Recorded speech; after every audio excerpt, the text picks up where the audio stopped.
विगत अभी मैं तो देखे यहाँ पूरा परेशानी से जूझे हुए हैं हम।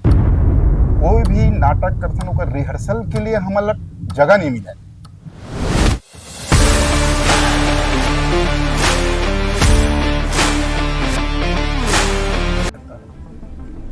जय जोहार, नमस्कार। मैं नरेंद्र सिंह चंदेल। मैं रंगमंच कलाकार हूँ। विगत 10 साल से मैं जुड़े हुए हैं। सर थोड़ा सा बातचीत जो है हम जो है थिएटर के प्रश्न बहुत अच्छा तरह से है।